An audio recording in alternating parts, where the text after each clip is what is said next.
Hey everybody, it's Randy with Carchaeology, and I wanted to do, well, another quick update on the Mercedes, because obviously a lot of people are now following the story of this car, and I'm really excited that that's happening. It's definitely one of the most exciting cars I've ever had here in the workshop. It's been an absolute joy to have it, and I'm super stoked that now it goes, and we can get this thing actually running and driving and out to some events. So let me show you some of the other stuff that I'm working on at the moment.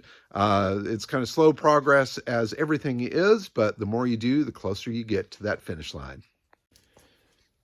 So when we got the car, the front bumper was not on it. In fact, it was missing completely.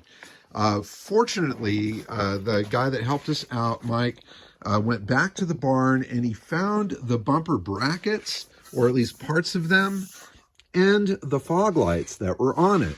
And we've got a photo of the car from 1948 where you can see that those fog lights are on the car. So unfortunately, though, the fog lights were pretty badly damaged. This one was smashed in quite a bit. I still need to work this a little bit more. It's missing the lens.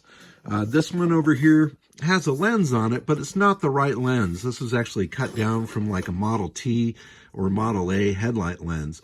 But I've got a friend in Germany that has sourced the correct diameter no-tech lenses for this, and so hopefully those will be on their way to me shortly.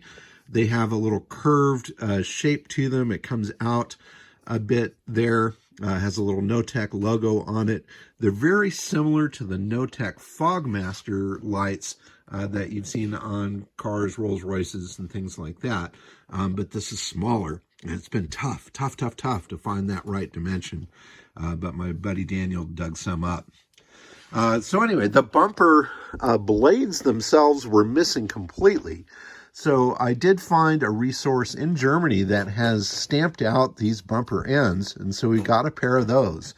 The bumper guards here, these were actually in the trunk of the car, but they did not fit the profile of this bumper.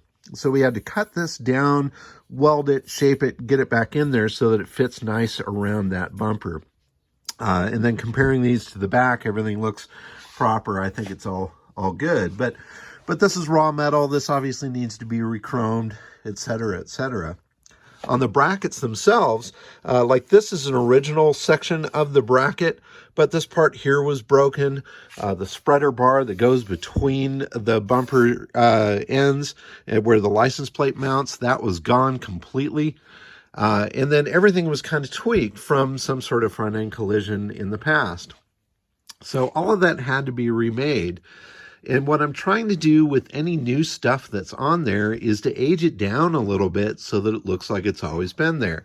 So I left this in bare metal outside for a while so I could get a little bit of surface rust to it, put a little bit of a texture coat onto it, put a little bit of black paint on there to just kind of seal it. And already it's kind of looking old. And then as I age it a little bit more, I think it'll be even better. I've sourced a World War II era or late 40s era license plate from Germany that I'm going to put here on the front. I've got to do a little work here to age down these bolts and stuff like that so that everything looks cohesive as far as the front end. But getting that front bumper on there made a massive difference in the look of the car. And I'm excited to really get that dialed in. Other things I've been working on, which are quite similar, the door handle here, I've got both the door handles off. One of them was broken. There's a big shaft that goes inside that was broken off, and I've got my metal guy Ben working on that right now so we can get both the door handles on there. This trim piece was missing on the opposite side, and so I've removed this one so we can use that for a pattern, but reverse it on the other side and remake that piece. This chrome trim here is solid. It's made of like a solid brass and then chrome plated over the top of it. It's very heavy, thick stuff. So this will be an interesting piece to reshape and put back on there. The other things that I'm working on now are door panels. So I've got the original door panels. I want to put those back on the doors. I sourced some screws that are the right diameter and right head. to mount that door panel back on there. And so that's going to happen here shortly as well. And then, let's see, other walk-around stuff. I've had quite a few people asking about the suspension on the car, and it's a very unique suspension setup. So obviously these giant brakes, but let me get up underneath here with the dog, and I can show you this spring setup. There's actually 4 leaf springs, or 4 coil springs on each side of the rear end. So there's this outer spring and then an inner spring in there.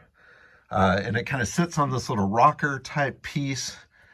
And so it's a crazy bunch of springs. This one here is a little bit distorted. I noticed it sags a little bit on the driver's side. I'm not sure what we're going to do about that. Might just live with it for the moment. But it's a crazy, crazy setup in the way that those springs are. But it does make for a very, very soft ride. So it's got like a transfer case or a gearbox here in the back for the differential, and then there's axles that come out to the wheels there. There's also, it looks like this is almost a lever shock type thing that might be a part of the suspension as well.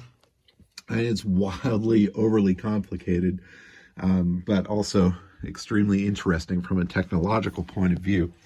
The front suspension also is really pretty interesting. Let me get up over here.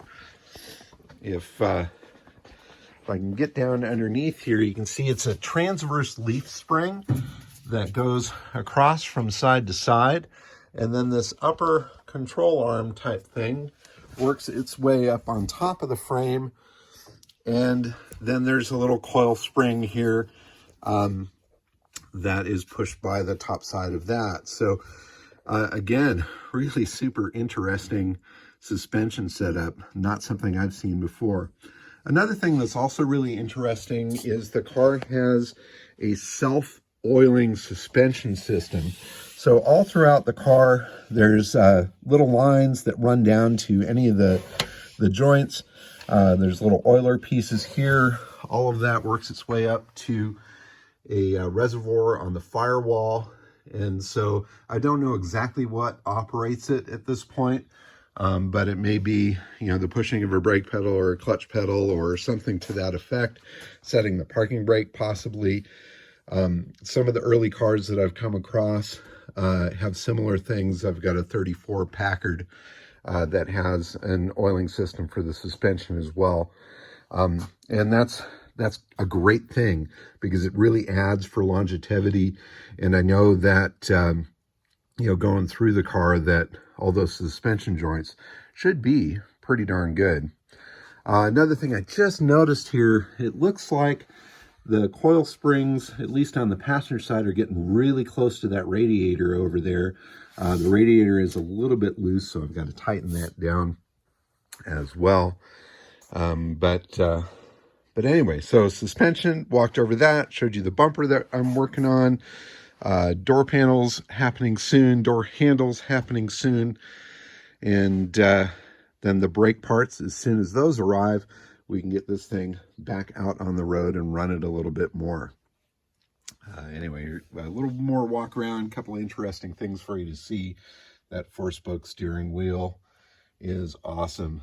The gauges, I didn't notice if the speedometer was working when I was driving. I'm going to have to see that again, but fortunately it looks like the temperature gauge and oil pressure gauge were functioning, which is awesome.